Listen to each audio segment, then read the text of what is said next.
두로왕 히람이 다윗에게 사신들과 백향목과 석수와 목수를 보내 그의 궁전을 건축하게 하였더라. 다윗이 여호와께서 자기를 이스라엘의 왕으로 삼으신 줄을 깨달았으니 이는 그의 백성 이스라엘을 위하여 그의 나라가 높이 들림을 받았음을 알미었더라. 다윗이 예루살렘에서 또 아내들을 맞아 다윗이 다시 아들들과 딸들을 낳았으니 예루살렘에서 낳은 아들들의 이름은 삼무아와 소밥과 나단과 솔로몬과 이팔과 엘리수아와 엘벨렛과 노가와 네벡과 야비아와 엘리사마와 브엘리아다와 엘리벨렛이었더라. 오늘 본문의 특징은 다윗이 언약궤를 다시 옮겨오기 전에 일어난 일들을 내러티브의 중간에 끼워 넣은 것으로 역대기의 의도를 잘 반영하고 있는 본문입니다. 본문의 에피소드는 사무엘사의 여러 부분에서 모은 것들로 구성되어 있습니다. 특별히 이 본문의 사건은 사무엘하 5장 11절에서 25절의 내용입니다. 그리고 이 사무엘하 6장 1절에서 23절의 그 법궤를 예루살렘으로 옮기는 그 이야기 전에 등장하는 내용입니다. 역대기 저자는 그 의도적으로 본문을 하나님의 궤가 다윗 성으로 옮겨지는 이야기 사이에 위치시킴으로써 이 두 이야기를 긴밀하게 연결시키고 있습니다. 그래서 다윗 왕조의 강성함과 예루살렘 성전의 회복이 하나로 연결되어 있다라는 것을 말해주고 있습니다. 비록 그 율법의 규정을 따르지 않았다가 웃사가 죽임을 당하는 사고가 나고 말았지만 하나님도 다윗이 법궤를 다윗성 즉 예루살렘으로 옮기려 한 것이 바람직한 행동이고 그 의도도 선한 것임을 알고 계셨습니다. 그렇기에 하나님은 다윗의 왕권이 하나님께로부터 나온 것임을 확신시키시기 위해서 이 두로의 왕 히람이 다윗의 궁전을 건축할 백향목과 일꾼들을 보내게 하셨습니다. 출애굽기 19장 5절에서 6절은 이렇게 얘기합니다. 세계가 다 내게 속하였나니 너희가 내 말을 잘 듣고 내 언약을 지키면 너희는 내 모든 민족 중에서 내 소유가 되겠고 너희가 내게 대하여 제사장 나라가 되며 거룩한 백성이 되리라. 너는 이 말을 이스라엘 자손에게 전할지니라. 하나님은 두로가 이스라엘에게 머리를 숙이게 함으로써 원래 이스라엘이 받은 그 사명을 감당하게 하셨습니다. 즉 온 세상 나라의 제사장 나라로서의 역할, 하나님의 대리자로 나라를 다스리는 일을 다윗이 감당하도록 하셨습니다. 또한 하나님은 다윗에게 많은 자손을 주심으로써 그 왕조가 든든하게 자리 잡을 수 있도록 하셨습니다. 분명 다윗은 완벽하지 않았습니다만 하나님을 사랑하고 섬기기 원하는 그런 진실한 마음을 가지고 있었기 때문에 이처럼 하나님이 세워주신 것입니다. 하나님은 당신의 백성이 말씀을 잘 알지도 못하고 제대로 따르지 않을 때 징계도 하시지만 그 중심을 보시기 때문에 진실하게 하나님을 사랑하는 자를 이렇게 세워주시고 또 강성하게 해주심을 기억하시기 바랍니다.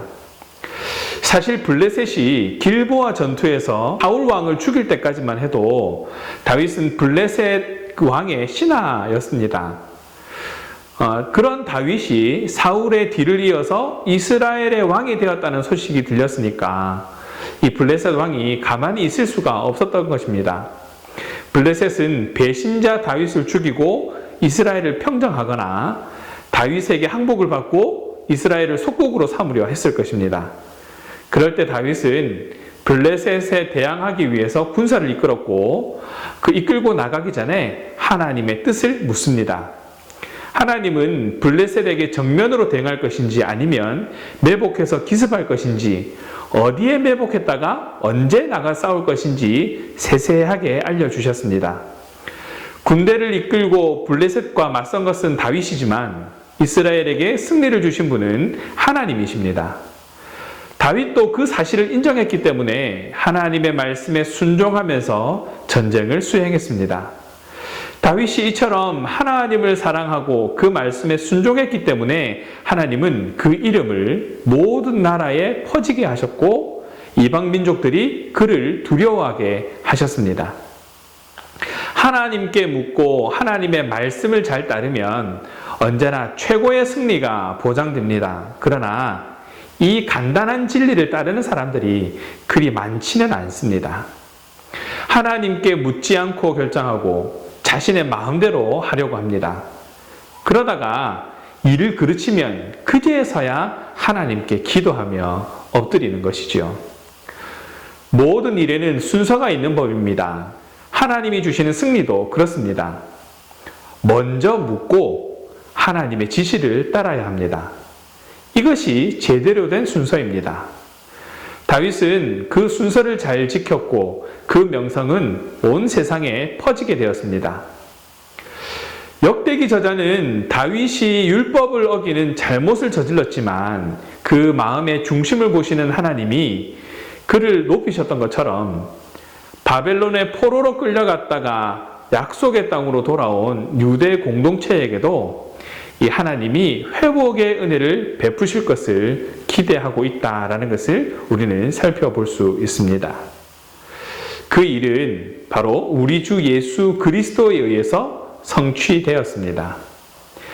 예수님에 의해 세워진 교회는 새로운 이스라엘, 새로운 예루살렘으로서 이 땅 가운데 하나님의 영광을 드러낼 것입니다. 다윗에게도 친구와 대적들이 공존했습니다. 다윗의 명성이 높아지자 두 그룹이 등장합니다. 이방 왕 히람은 다윗의 궁전을 짓는 일을 자원해서 도왔습니다. 이를 통해 다윗은 여호와께서 자기를 왕으로 삼으신 줄 알게 되었습니다. 히람은 하나님이 함께 하시는 사람, 그 사람을 돕는 편을 선택했습니다.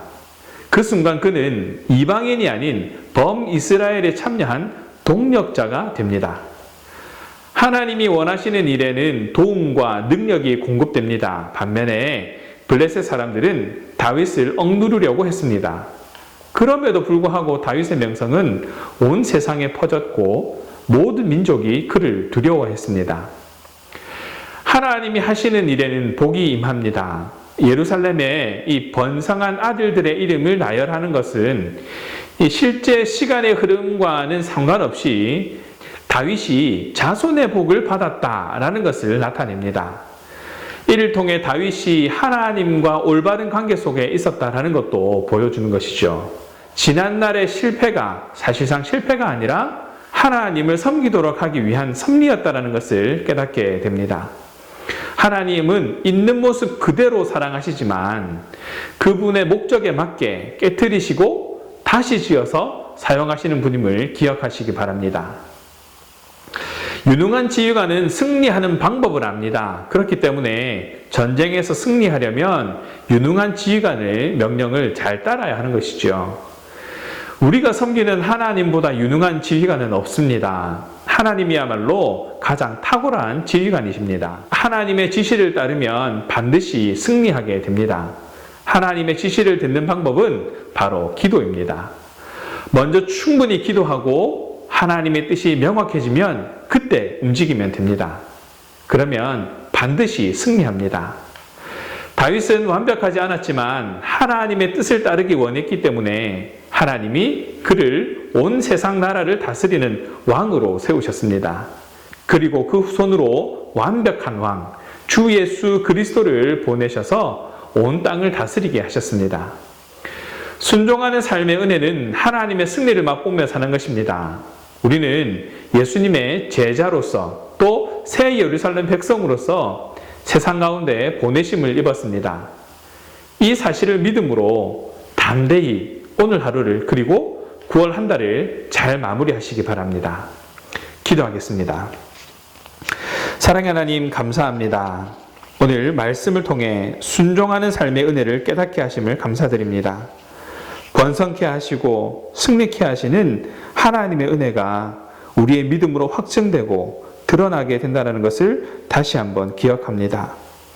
사랑의 하나님, 더욱 기도하며 하나님 뜻에 귀 기울이는 삶이 될 수 있도록 주장하여 주옵소서. 9월을 마무리하며 지난 삶을 돌아보아 하나님의 기뻐하시는 온전한 삶이 될 수 있도록 점검하게 하시고 결단으로 열매 맺게 하여 주시옵소서.